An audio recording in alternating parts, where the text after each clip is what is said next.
Hi friends and welcome back to the Hindu editorial analysis. बहुत समय हो गया था हिंदू एडिटोरियल का सेशन किए, तो भाई अब देखिए वापस आ चुका है हिंदू एडिटोरियल एनालिसिस। और हाँ, कल 9th of March से आपको ये वापस मिलेगा सुबह 7 बजे only on the YouTube channel of Adda 2%। और जो कल का सेशन होगा वो लाइव होगा, वो आज की तरह ऑफलाइन नहीं होगा। Now my dear friends, let me just tell you कि हमारे पास वो सभी चीजें जो कि हम लोग यूजुअली रखते हैं, that is first of all हमारे पास एक मोटिवेशनल लाइन है आपको मोटिवेट करने के लिए। देन देखा जाए तो हम लोग असली ई पेपर से देखा जाए तो हम लोग यहाँ पर चेकआउट करेंगे आर्टिकल्स को, उसका रिव्यू देखेंगे, फिर हम लोग आर्टिकल्स को वन जो सबसे इंपॉर्टेंट है उनको पढ़ेंगे, उनको समझेंगे भी, साथ ही में जो क्वेश्चंस हैं उनको भी सॉल्व करेंगे, उनको भी आंसर करेंगे, और साथ ही में जो वो क्या बेस्ड क्वेश्चंस है वो भी देखेंगे। तो मतलब बहुत कुछ सीखने वाले हैं और बहुत कुछ एंजॉय करने वाले हैं। तो वो सभी लोग जो लोग एडिटोरियल को ध्यान से पढ़ना चाहते हैं, उनका जो फेवरेट शो है वो वापस आ चुका है। तो चलिए देखते हैं जो हमारा आज का मोटिवेशनल लाइन है।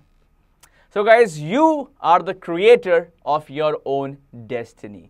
तो वो कहते हैं ना कि अपना हाथ जगन्नाथ, तो वही वाली बात है। वही देखिए, अल्टीमेटली अगर आप सच में चाहते हैं कुछ लाइफ में बनना, अगर आप सच में कुछ चाहते हैं लाइफ में ऑब्टेन करना, तो सब कुछ आपके अपने ऊपर है। You yourself are the creator of your own destiny. क्योंकि माय डियर फ्रेंड्स, डेस्टिनी तो उनकी भी होती है जिनके हाथ की लकीरें नहीं होती हैं, right guys? So always remember that you yourself are the creator of your own destiny. चलिए अब आते हैं हम लोग यहाँ पर ई पेपर पर और फिर देखते हैं कि हमारे पास क्या क्या आर्टिकल्स हैं। सो देखिए, जो पहला आर्टिकल है वो दिया हुआ है बी अलर्ट टू ऑपरेशन धक्का। तो भाई आप लोगों को पता ही होगा कि लेनिन की एक मूर्ति थी बेसिकली त्रिपुरा में, जिसको कि गिरा दिया गया है। और वहाँ पर रीजनिंग ये थी, जिन बंदों ने गिराया उनकी रीजनिंग ये थी कि लेनिन जो है वो सीपीआई पार्टी जो थी, जो कि प्रीवियस पार्टी थी वहाँ जो रूल कर रही थी, उनके बेसिकली वो थे, मतलब उनको बेसिकली वो मानते थे। और इसीलिए अब क्योंकि दूसरी पार्टी आ चुकी है तो इस मूर्ति को गिरा देना चाहिए। तो परहैप्स इस रीजनिंग और इस लॉजिक के साथ उन्होंने इस मूर्ति को गिरा दिया था। उन्होंने ये रियलाइज ही नहीं किया कि लेनिन जो है एक वर्ल्ड फिगर हुआ करते थे, और परहैप्स ये बहुत बुरा हो सकता है इंडिया के लिए इंटरनेशनल डिप्लोमेसी के टर्म्स में। वेल, अच्छी बात यह है कि बेसिकली प्राइम मिनिस्टर ने ये बोला है कि जो भी लोग इन्वॉल्व हैं उनको ढूंढा जाए, उनके खिलाफ एक्शन लिया जाए, और एमएचए अपना ये काम अच्छे से कर रहा है। तो परहैप्स यही दिया हुआ है इस पूरे आर्टिकल में। वो सभी लोग जो कि यूपीएससी के एस्पिरेंट्स हैं या इंटरनेशनल रिलेशन के एस्पिरेंट्स हैं, उनके लिए एक इंपॉर्टेंट आर्टिकल है ये। साथ ही में पॉलिटिकल साइंस वालों के लिए भी काफी जरूरी आर्टिकल है ये। अच्छा, अब लेफ्ट पे देखो यहाँ दिया हुआ है एक्ट फर्मली। अब देखा जाए भाई तो श्रीलंका में काफ़ी बुरे हालात चल रहे हैं। वहाँ पर देखा जाए तो मुस्लिम्स के खिलाफ वायलेंस हो रहा है, और यहाँ पर देखा जाए तो श्रीलंका को कुछ ठोस स्टेप उठाने पड़ेंगे कि इस तरह की वायलेंस ना हो, बिकॉज वायलेंस कभी भी अच्छी नहीं होती है, चाहे वो किसी के भी खिलाफ हो और उसे कोई भी करे। ओके, सो परहैप्स ये आर्टिकल उस चीज़ पे बेस्ड है। Once again important for UPSC aspirants. Okay, अब देखते हैं हम लोग नीचे की तरफ आते हैं। देखो यहाँ दिया हुआ है द इकोलॉजिकली सब्सिडाइज्ड सिटी। अब देखा जाए भाई तो यहाँ पर कोलकाता की जो वेटलैंड कम्युनिटीज़ हैं उनकी बात कवर की गई है इस पर्टिकुलर आर्टिकल में। आप लोगों को पता ही होगा कि वो लोग जो कोलकाता से बिलोंग करते हैं, इनफैक्ट जो पोर्शन है कोलकाता का, वहाँ पर देखा जाए तो बहुत सारे वेटलैंड जो हैं आसपास हैं, और वेटलैंड्स का देखा जाए तो अपना ही इंपॉर्टेंस होता है, चाहे वो क्रॉप प्रोडक्शन की बात करें या वेजिटेबल ग्रोथ की बात करें। तो मतलब बहुत ही इंपॉर्टेंट इलाका है अगर हम बात करें एनवायरनमेंट बेसिस पर। तो इसीलिए उसको कैसे प्रिजर्व कर सकते हैं, कैसे उसको ख्याल रख सकते हैं, कैसे उसको नर्चर कर सकते हैं, ये दिया हुआ है इस पर्टिकुलर आर्टिकल में। और वो सभी लोग जो लोग देखा जाए तो बैंक के लिए प्रिपेयर कर रहे हैं या फिर किसी भी ऐसे एग्जाम के लिए प्रिपेयर कर रहे हैं जहां पर एनवायरनमेंट बेस्ड आर्टिकल आता है, तो ये एक जरूरी आर्टिकल है उन सभी लोगों के लिए। अच्छा, अब लेफ्ट पे देखो दिया हुआ है रूफटॉप एनर्जी। ये आज का मैं समझता हूं the first most important article है, और इसको हम लोग जरूर कवर करेंगे। यहां पर देखो बात ये होगी कि सोलर पावर से कैसे आप अपनी इलेक्ट्रिसिटी खुद बना सकते हो, और साथ ही में गवर्नमेंट को सेल ऑफ भी कर सकते हो। तो ये इसका बेसिक आइडिया है, पूरा आइडिया हम लोग पढ़ेंगे इस आर्टिकल को समझते हुए। ओके, अब देखिए फिर दूसरी बात है द पावर ऑफ नंबर्स। तो भाई आज इंटरनेशनल वुमेन्स डे है, तो first of all a very happy International Women's Day to all of you, to all the women out there who are watching this session, and also to all the men out there, so that they can convey my regards and wishes to the mothers and sisters that they have in their own lives. Okay, फिर देखिए अब इसको भी important article है, इसको हम लोग cover करेंगे, आज स्पेशल है इसलिए। So our toasters are brave. Well, once again a very important article over here. तो कुछ संबंध यहाँ पर देखा जाए तो शायद कुछ आईटी के साथ, इनफैक्ट देखा जाए तो brave little toaster perhaps it's more like क्या बोलते हैं, एक तरफ एडिट इसमें बहुत ज़्यादा व्हाट इज लिटरेचर, इसमें लिटरेचर की बहुत इंपॉर्टेंट बात की हुई है। साथ ही में देखा जाए तो मतलब बहुत कुछ इन्वॉल्व है, टेक्नोलॉजी बेस भी है, लिटरेचर बेस भी है, तो काफ़ी इंटरेस्टिंग आर्टिकल है। अगर आपको समय मिले तो आप लोग जरूर पढ़िएगा इस आर्टिकल को। ओके देन अब उसके बाद देखा जाए तो अंडरस्टैंडिंग डिलीरियम, ये गाइज एक बहुत ही सीरियस कंडीशन है, सीरियस बीमारी है, खास करके जो लोग वृद्ध हैं उनके लिए और उनके बेसिस पर। तो इसलिए गाइज आप सभी लोग जो हैं इस पर ध्यान दे सकते हैं। बहुत इंपॉर्टेंट आर्टिकल है। आपके घर में कोई भी वृद्ध मेंबर है या आप किसी भी वृद्ध व्यक्ति को जानते हैं तो उनके संबंध में ये बहुत ही इंपॉर्टेंट आर्टिकल हो सकता है, तो ज़रूर पढ़िए इस चीज़ को। ओके तो चलिए भाई, अब हम लोग ऐसा करते हैं कि हम लोग आते हैं वापस सेंटर स्क्रीन पे, जो कि हम लोग आ चुके हैं। अब जो आज का सबसे ज़्यादा पहला इंपॉर्टेंट आर्टिकल है उसको हम लोग यहाँ पर एनालाइज करेंगे और समझेंगे साथ में, और देखेंगे कि ये आर्टिकल किस चीज़ के बारे में है। तो let's go to the e paper now. Okay so rooftop energy, ये नाम है इस पर्टिकुलर आर्टिकल का। ओके तो अब देखो क्या होता है, एक सोलर पैनल लगता है, वो आपके घर के छत पे लगता है और वहां से वो सन बेसिकली सोलर पावर को इस्तेमाल करते हुए इलेक्ट्रिसिटी को प्रोड्यूस करता है। तो उसका फंडा है यहाँ पर। Now surveys to map usable rooftops for solar power must be undertaken nationwide. तो ये देखा जाए तो ये एक ऐसा मूवमेंट है जो कि पूरे देश में होना चाहिए और पूरे देश में ये फैसिलिटी होनी चाहिए कि लोग जो है अपने घरों पर सोलर पावर लगा करके वहां से इलेक्ट्रिसिटी बना सकें।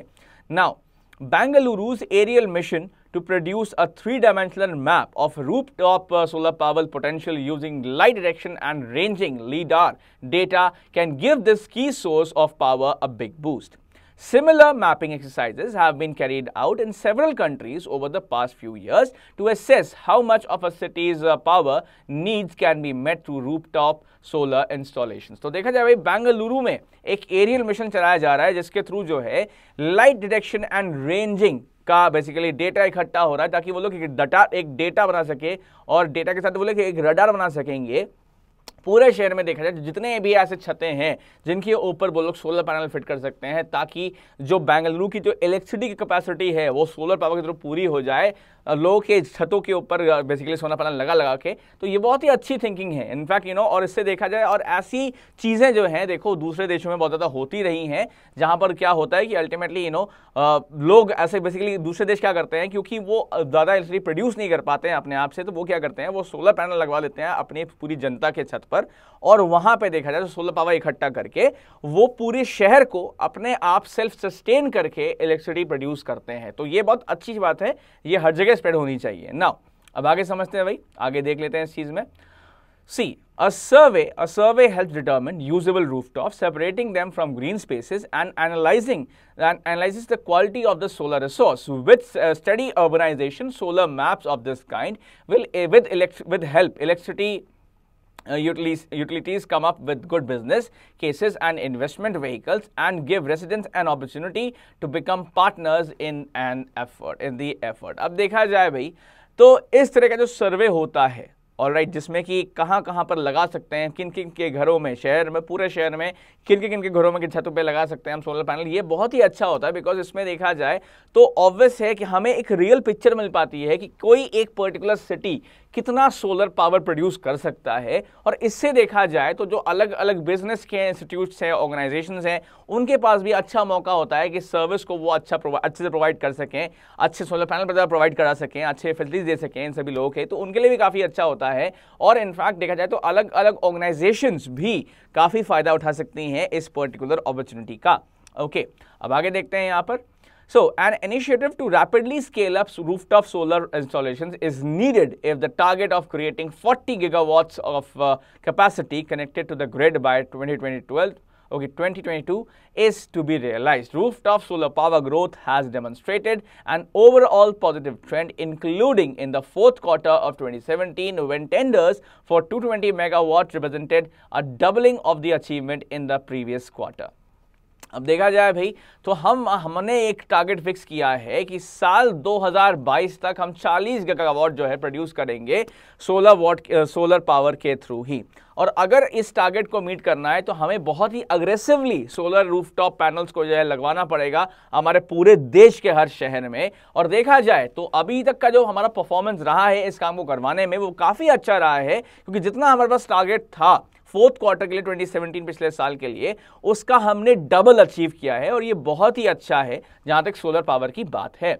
Now, let's understand more over here, but this will need to be scaled up massively to achieve the national target. Going forward, domestic policy has to evaluate the impact of factors such as imposition of safeguard duty and anti-dumping duty on imports and levy of the goods and services tax on the photovoltaic modules. Okay, अब देखा जाए लेकिन बहुत important चीज देखो ये हो जाएगी कि इसको जो है बहुत ही अग्रेसिवली जो है स्केल अप किया जाए और बहुत ही अग्रेसिवली इसको जिस तरीके से हमने प्रोग्रेस किया है पिछले क्वार्टर में इसको हम पूरे नेशन वाइड के बेसिकली तौर पर लें और बहुत ही अग्रेसिवली फैलाएं ताकि हमें जितने फायदा है यहाँ पर उसको अच्छे से मिल सके। और साथ ही में देखा जाए तो ऑब्वियस है कि अगर आप डोमेस्टिक पॉलिसी में इसको लाओगे यानी कि अगर आप हर घर में लगाओगे तो उसमें जो अलग अलग फैक्टर्स इम्पोज होंगे जैसे कि सेफगार्ड ड्यूटी होगी और एंटी डंपिंग ड्यूटी होगी इंपोर्ट्स के, तो ये सब चीज़ें भी मतलब जो फाइनेंशियल मिनिस्ट्री का जो लुकआउट है वो भी देखना पड़ेगा, वो काफ़ी इंपॉर्टेंट होगा।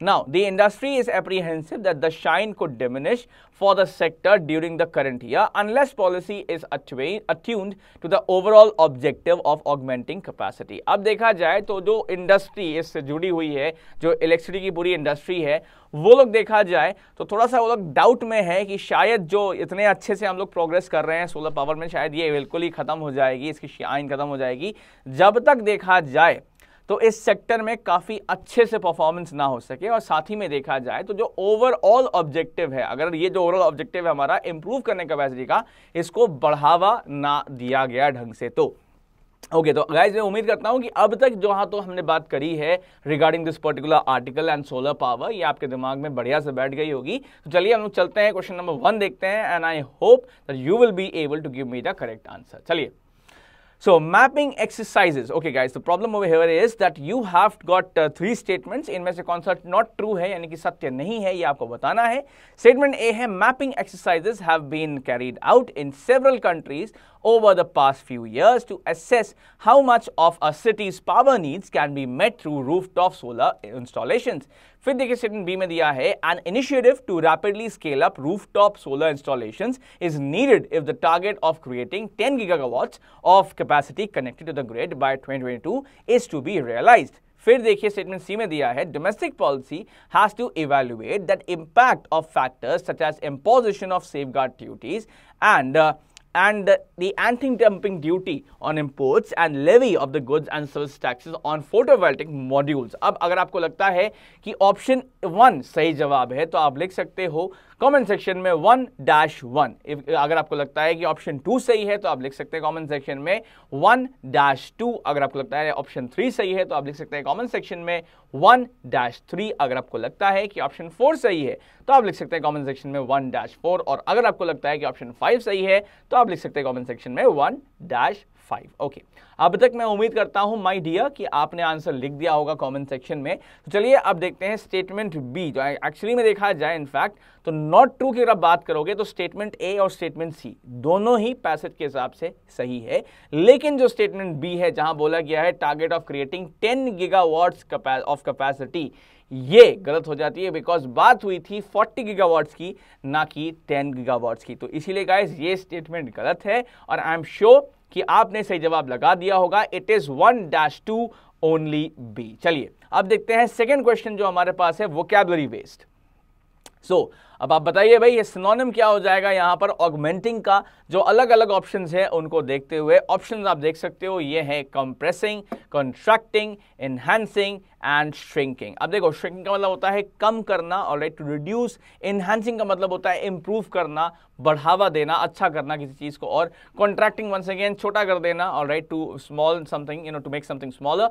Compressing once again to reduce in size, किसी चीज को छोटा कर देना। ओके, अब देखो ऑगमेंटिंग का मतलब क्या था, और अच्छा करना, टू इंप्रूव समथिंग। इसका मतलब क्या है, जो ऑप्शन नंबर 3 है ये बिल्कुल सही जवाब है। That is a correct synonym my dear friends. तो all those of you who chose option number 3 wrote, in fact अगर आपने लिखा है ऑप्शन नंबर हमारे कमेंट सेक्शन में 2-3 तो आपका जवाब बिल्कुल सही है। चलिए अब आते हैं वापस ई पेपर पे और देखते हैं इस पर्टिकुलर आर्टिकल को और भी ज्यादा। Okay, now so the point over here is major solar projects that connect to the grid often face the challenge of land acquisition and transmission connectivity.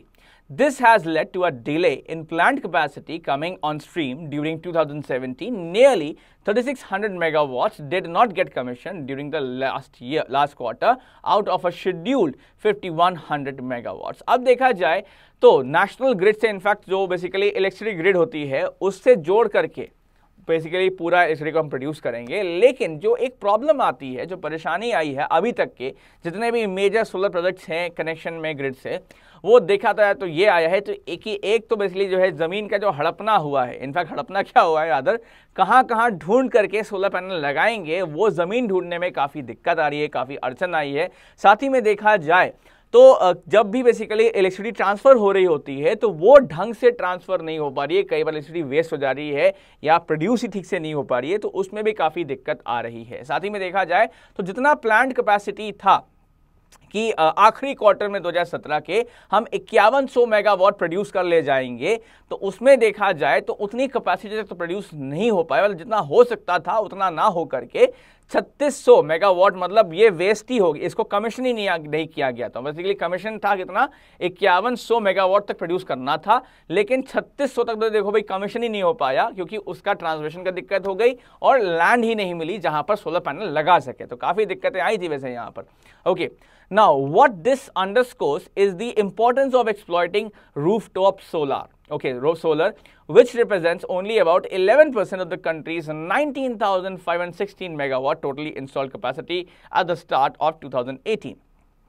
Ab, the center should come up with the incentives given the enormous investment potential waiting to be tapped and the real estate that can be rented. अब देखा जाए भाई तो अगर हम बात करें ऐसे तो कोई जो मेन चीज़ है यहाँ पर हाईलाइट करने वाली बात वो ये है कि केवल 11% देखा जाए तो अभी तक 2018 से अभी तक देखा जाए तो हम लोग हमारे देश की जो पूरी कैपेसिटी अभी तक है सोलर कैपेसिटी वो है 19,516 मेगावाट, और अभी तक देखा जाए तो 2018 तक हम इसका सिर्फ 11% ही ढंग से इस्तेमाल कर पाए हैं रूफटॉप सोलर के जरिए। यानी कि बहुत कुछ ऐसा है जो कि हम अभी तक नहीं कर पाए हैं। इनफैक्ट हमारे पास बहुत सारी अपॉर्चुनिटी है अभी एक्सप्लॉइट करने के लिए और उसको और बेहतर करने के लिए। Now the southern states and Rajasthan together host the bulk of national solar infrastructure on a large scale. With some forward-looking policy making, they can continue to lead by adding rooftop capacity. Okay, अब देखा जाए भाई तो राजस्थान और solar और जो southern states हैं हमारे देश के, वही कुछ ऐसे स्टेट्स हैं जो कि सोलर कैपेसिटी का जो मेजर चंक है हमारे देश के लिए प्रोड्यूस करते हैं। अगर थोड़ी अच्छे से पॉलिसी जो है उनके लिए बनाई जाए तो ऑब्वियस है हमारे पूरे देश के लिए बनाई जाए तो वो लोग लीडर्स बन सकते हैं इस मामले में कि कैसे बेसिकली रूफटॉप के जरिए या कैसे सोलर कैपेसिटी को और अच्छा कर सकते हैं और प्रोड्यूस कर सकते हैं और भी बेटर बना सकते हैं। Now let's understand more over here. India, which is a founder member of the International Solar Alliance launched in Paris during the climate change conference more than 2 years ago, must strive to be a global leader. Initiatives such as the Bangalore Mapping Project can contribute to assessments of both real potential and risks. अब देखा जाए भाई तो India जो है, India तो basically देखा जाए फाउंडर मेंबर है इंटरनेशनल सोलर अलायंस का, पेरिस में जो इंडिया ने बनवाया था 2 साल पहले। ऑलराइट, अब देखा जाए तो ऑब्वियस है इंडिया ने जब जो कि फाउंडर मेंबर है इस इंटरनेशनल सोलर अलायंस का, तो इंडिया को जो है अपना ग्लोबल लीडर का इमेज सोलर पावर में बना के रखना है, मेंटेन करके रखना है। तो मतलब इंडिया को लगातार इसमें मेहनत करनी पड़ेगी और वर्क करना पड़ेगा। और जिस तरीके से यहाँ पर बेंगलुरु में जो काम शुरू हुआ है तो kudos to all the people in Bengaluru who started this job, तो that's a really good job. तो परहैप्स देखा जाए तो इस तरीके से असली पोटेंशियल एंड रिस्क क्या है वो भी हम लोग समझ पाएंगे और साथ ही में इसको हम पूरे देश में भी ला पाएंगे। Now, this is crucial for projects on a large scale involving significant exposure for financial institutions, including banks, with ongoing improvements to solar cell efficiency and battery technology. Rooftops will only get more attractive in the future. तो बहुत सारा scope है rooftop solar basically जो areas हैं इसको और भी exploit करने के लिए, तो अच्छा रहेगा, it's a good start. Let's hope कि जो भी अगर इंस्टीट्यूशंस हैं, ऑर्गेनाइजेशंस हैं लाइक बैंक जो कि इन्वॉल्व होंगे इस पर्टिकुलर ऑपरेशन में, सभी के लिए काफ़ी अच्छा जाए और काफ़ी अच्छा आउटपुट निकले इस पर्टिकुलर इनिशिएटिव का. तो चलिए, मैं उम्मीद करता हूं कि इस पूरे आर्टिकल को आप अच्छे से समझ चुके होंगे, जान चुके होंगे कि ये क्यों इंपॉर्टेंट था आपके बैंक के लिए और एसएससी के लिए भी. ये बहुत इंपॉर्टेंट आर्टिकल था गाइज, बिकॉज देखो एनवायरमेंटल बेस्ड था, साथ ही में टेक्नोलॉजी बेस्ड भी था, तो कॉम्बिनेशन था. देख लेना, इसके ऊपर एग्जाम में जरूर आपको आर्टिकल मिल जाएगा, तो संभल के रहना और अच्छे से जानना इस पर्टिकुलर आर्टिकल को. चलिए अब देखते हैं क्वेश्चंस क्या है हमारे पास. So, which of the following is true according to para? तो हमारे पास पैरा को देखते हुए बताइए सत्य कौन से हैं इन पर्टिकुलर स्टेटमेंट्स में से. स्टेटमेंट ए में देखो दिया हुआ है major solar projects that connect to the grid often face the connectivity of land acquisition and transmission connectivity. फिर देखिए स्टेटमेंट बी में दिया हुआ है the center should come up with incentives given the enormous investment potential waiting to be tapped and the real estate that can be rented. फिर देखिए statement C में दिया हुआ है this is crucial for projects on a small scale involving significant exposure for financial institutions including banks. अब देखा जाए, अगर आपको लगता है कि ऑप्शन 1 सही है तो आप लिख सकते हैं कमेंट सेक्शन में 3-1. अगर लगता है 2 सही है तो आप लिख सकते हैं 3-2. अगर लगता है 3 सही है तो आप लिख सकते हैं 3-3. अगर आपको लगता है कमेंट सेक्शन में कि 4 सही है तो आप लिख सकते हैं 3-4. और अगर आपको लगता है कि नंबर 5 सही है तो आप लिख सकते हैं कमेंट सेक्शन में 3-5. ओके, अब देखा जाए तो आई होप कि आपने अब तक तो आंसर लिख ही दिया होगा. देखो स्टेटमेंट सी में लिखा हुआ है this is crucial for projects on a small scale. Well, large scale दिया हुआ था आपके पैसेज में, तो इसलिए देखा जाए तो स्टेटमेंट सी तो नॉट ट्रू है, ट्रू नहीं है. इसका मतलब क्या है, स्टेटमेंट ए और बी ये दोनों ही ऐसे स्टेटमेंट्स हैं जो कि ट्रू हैं, जिसका मतलब all those of you who wrote 3-5, you my dear friends did a good job because that is the correct answer. चलिए अब देखते हैं vocab based question क्या है हमारे पास इस आर्टिकल से. ओके भाई, तो देखो vocabulary जो बेस्ड क्वेश्चन है वो ये रहा आपके सामने अंडरस्कोर. तो अंडरस्कोर का एंटोनिम क्या हो जाएगा, हाइड, एम्फसाइज, हाईलाइट और स्ट्रेस में से ये आपको बताना है हमें. तो भाई देखो स्ट्रेस का मतलब होता है परेशानी, alright, tension, stress, alright, and focus also at some times कि ध्यान देना किसी बात पे. हाईलाइट का मतलब क्या होता है, किसी बात को जो है दोहराना या किसी चीज़ पे फोकस करना, alright. Then emphasize once again to किसी बात पे जोर देना, ध्यान देना, alright, to to what you say to put stress on something. Then hide means छुपा देना, alright, not to break something in front, alright, try and take something away. Okay, तो भाई यहाँ पर देखा जाए तो अगर सिनोनिम्स की बात करते हैं अंडरस्कोर की, जिसका मतलब खुद ही होता है हाईलाइट करना, तो देखिए एम्फसाइज या हाईलाइट या स्ट्रेस ये तीनों ही देखा जाए तो इसके सही सिनोनिम्स होंगे, लेकिन जो एंटोनिम होने वाला है वो होगा option number 1, hide. So I hope कि आपने सही जवाब लगाया होगा और लिख दिया होगा कमेंट सेक्शन में 4-1. चलिए 4 सवाल कर चुके हैं, 4 सवाल बाकी है, लेकिन उससे पहले जो अगला आर्टिकल है आइए उसको देखते हैं. So the power of numbers. Now this is about women. So let's see about this. Well, collecting data about sexual violence is a crucial step towards breaking the culture of silence. तो देखिए किसी भी तरह की अगर गलत हरकत होती है किसी भी महिला के साथ तो ये बहुत ही शर्मनाक हरकत है, पहली बात तो. और दूसरी बात ये कि अगर हम चाहते हैं कि ऐसी हरकतें सच में रुक जाएं तो उसके लिए बहुत इंपॉर्टेंट है कि जो एक्चुअल लेवल है जिस पर ये हरकतें हो रही हैं, ये एक्ट्स हो रहे हैं, वो हम जान पाए ताकि हम फाइनली इसको बंद कर सकें. Now Time magazine dedicated its Person of the Year 2017 cover to women who broke the silence surrounding the pervasiveness of sexual harassment and violence, especially in the workplace. It took a string of allegations by women with public images they could leverage and were willing to put at stake to give heightened visibility to the widespread nature of violence against women by men in prominent positions. तो देखा जाए भाई, time magazine ने 2017 में basically जो उनका most basically देखा जाए तो पर्सन ऑफ द ईयर का जो कवर था वो दिया उन महिलाओं को. इनफैक्ट जो टाइम्स मैगजीन का जो कवर था 2017 में वो डेडिकेटेड था उन महिलाओं को जिन्होंने एक बहुत ही अच्छा मूवमेंट चलाया और खास करके जो ऑफिस में सेक्सुअल हरासमेंट होता है महिलाओं का, वो उस चीज को लेकर सामने आई। और बेसिकली देखा जाए तो उन्होंने मी टू का पूरा मूवमेंट लाया था, वो बहुत ही अच्छा था। इनफैक्ट देखा जाए तो उन्हीं के जैसे बहुत सारी सैकड़ों ऐसी महिलाएं थी जिन्होंने जो है इंटरनेट के थ्रू अपने ऑब्वियस से वो सामने उभर करके आई और उन्होंने वो इमेजेस पब्लिक करी जो कि क्लियरली शो करती हैं कि कितना ज़्यादा जो है मेल्स सेक्सुअली हरास करते हैं फीमेल्स को, खास करके अलग अलग पोजीशंस में। इनफैक्टली अगर कोई मेल जो है अच्छी पोजीशन में है, पावरफुल पोजीशंस में है, तो कई बार, सबकी नहीं बट कई बार ऐसी होती है उनकी थिंकिंग कि भाई फीमेल्स जो है वो बेसिकली उन्हीं के लिए है, alright, and they are perhaps their property and they can do whatever they want, जो कि गलत है, and because of which such people should be kicked out of society and put in jail right away. Now, let's understand more about this article, what's there in this. So, the Me Too movement, एक Me Too movement निकला था, ये क्या था, आइए इसको भी देख लेते हैं. If the emergence of the Me Too movement inspired by these public allegations has revealed anything, it is the power of numbers. The subsequent solidarity and around experiences of sexual violence globally has taken roots in India too. अब देखा जाए भाई, जो Me Too movement था, जहां पर महिलाएं उभर करके सामने आ रही थी कि उनके साथ भी जो है सेक्सुअल हरासमेंट हुआ है, तो जितने ज्यादा बड़े नंबर्स में ऐसी महिलाएं निकल के सामने आई हैं, ये सच में बहुत ही चौंकाने और दर्दनाक वाली बात भी है और शर्मनाक वाली बात भी है, और इंडिया में भी इसका बहुत ज़्यादा प्रचलन दिखाई दिया है। नाउ ऑलराइट, जितने हाई नंबर में इंसिडेंसेस हुआ है वो शर्मनाक है। Now however, given the genesis of the movement, we must ask ourselves, it is not discerning that building this collective solidarity requires publicly celebrated figures to come forward with their stories. Surely experiences of ordinary women deserve the same recognition. Just because अब देखा जाए तो सच में क्या जो सच्चाई है इस चीज़ के पीछे, क्या इस सच्चाई को मतलब सामने लाने के लिए हमें सेलिब्रिटीज़ की शक्लों की ज़रूरत है, या बेसिकली जो ऑर्डिनरी महिलाएं हैं हमारी ज़िंदगी में, ऑलराइट, क्या उनके साथ अगर कोई परेशानी हो रही है तो क्या वो सामने ना लाए इस चीज़ को? क्या उनकी सच नहीं है, बस सेलिब्रिटी करेंगे तभी सच है?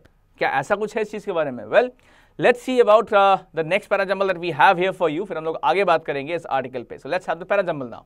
Well guys, as you can see, it's a simple 6 sentence parajumble. आपको ज़्यादा कुछ नहीं करना है, बस ध्यान से सेंटेंस को पढ़िए। स्टेप 1 जो इंडिपेंडेंट स्टेटमेंट है उसको ढूंढिए। स्टेप 2 जो जिसके साथ लग रहा है, जिसका पेयर जिसके बाद आ सकता है, उसको लगा दीजिए। एंड स्टेप नंबर 3 जो पूरा पैराजंबल है उसको अरेंज कर दीजिए। ठीक है, पॉज करिए इस वीडियो को और बनाइए पैराजंबल। मैं उम्मीद करता हूं आपने इसको पॉज किया होगा। तो चलिए अब देखते हैं हम लोग यहां पर जो सही जवाब है इस पैराजंबल का। Well, it is EAFCBD। अब देखो E से शुरू होता है क्योंकि if the emergence of the Me Too movement inspired by these public allegations has revealed anything, it is the power of numbers. The subsequent solidarity of what that's given in statement F around experiences of sexual violence globally has taken root in India too. Okay, and then what? Well, however, that's given statement C. Given the genesis of the movement, we must ask ourselves. What do we ask ourselves? That's given statement B. Is it not disconcerting that the building this collective solidarity requires publicly celebrated figures, statement D में दिया है, to come forward with their stories. Surely experiences of ordinary women deserve the same recognition as well. बिल्कुल। चलिए अब देखते हैं जो अगला वोकैबुलरी क्वेश्चन है हमारे पास, वो क्या है, क्या जो आपने सीखा होगा अभी तक वर्ड। सो प्रोमिनेंट, देखिए हमने पढ़ा भी था यहाँ प्रोमिनेंट के बारे में। तो प्रोमिनेंट जो है इसका सिनोनिम क्या होगा? From the options of depressed, obscure, invisible and emboss. तो भाई आई एम श्योर कि आप लोग जरूर जवाब दे पाओगे। डिप्रेस का मतलब आप समझ सकते हो, जो बहुत ज्यादा दुखी हो, परेशान हो किसी चीज से, ऑलराइट। देन ऑब्स्क्योर का मतलब जो छुपा हुआ हो, हिडन हो। इनविजिबल वंस अगेन जो कि काफी गायब हो, और एम्बॉस जो है तो थोड़ा सा शाइनी किस्म का हो। तो भाई आप देखते हैं सही जवाब क्या है यहाँ पर, लेकिन वो तो देखिए हम ही आपको बताएंगे। तो guys it is option number 4, embossed. Okay, तो ये अगला सवाल है, लेकिन इसको देखने से पहले मैं चाहूंगा एक बार हम लोग ई पेपर पर आ जाते हैं ताकि ये आर्टिकल और समझ लेते हैं, फिर दिखाएंगे उसको। Okay, so we live in a world awash in statistics. We know what the proportion of India's population owns mobile phones and what proportion is overweight. We even know how many people defecate in the open.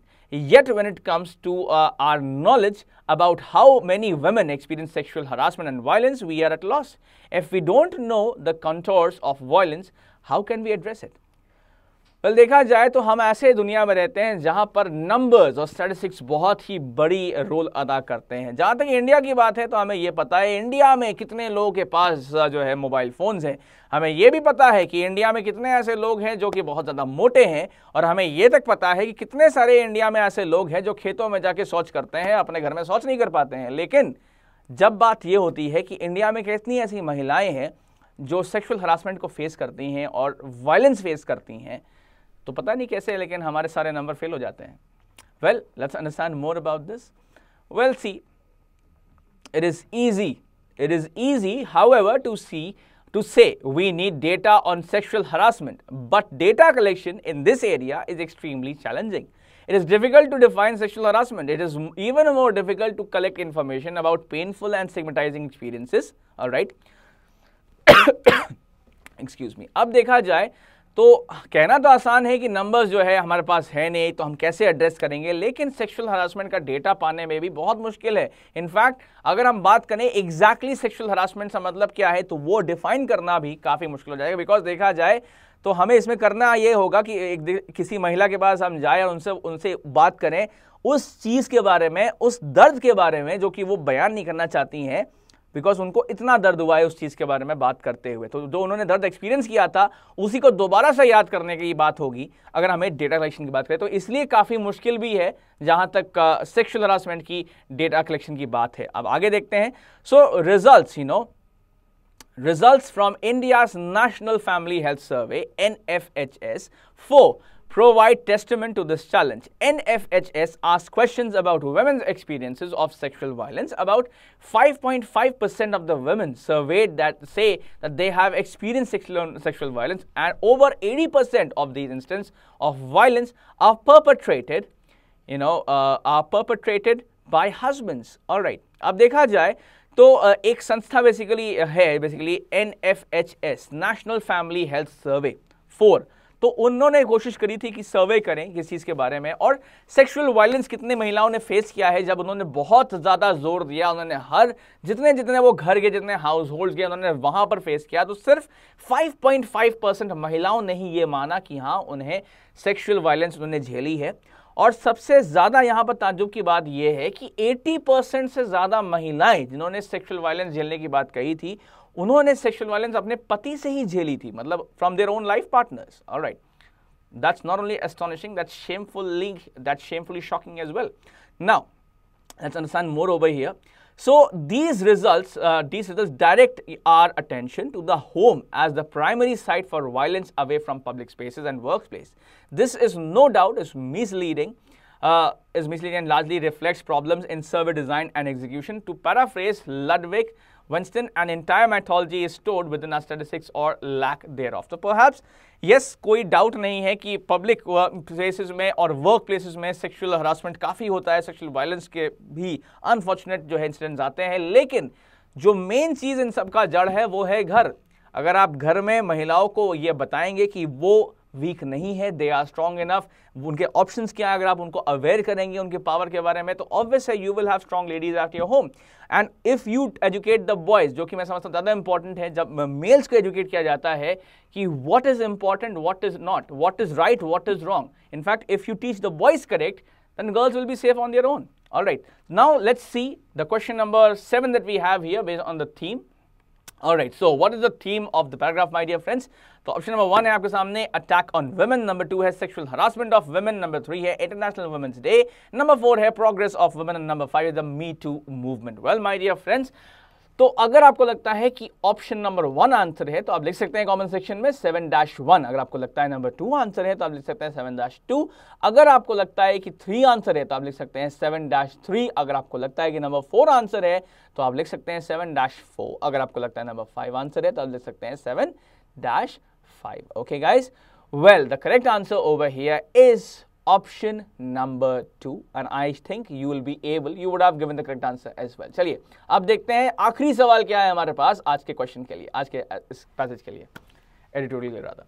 So stigmatise इसका antonym क्या हो जाएगा ये बताना है आपको my dear friends. तो देखिए ऑप्शन आपके पास defame, classify, disgrace and comment. तो भाई कमेंट का मतलब हो जाता है यहाँ पर किसी चीज़ को प्रमोट करना और बहुत ही अच्छा समझना, अच्छा जानना।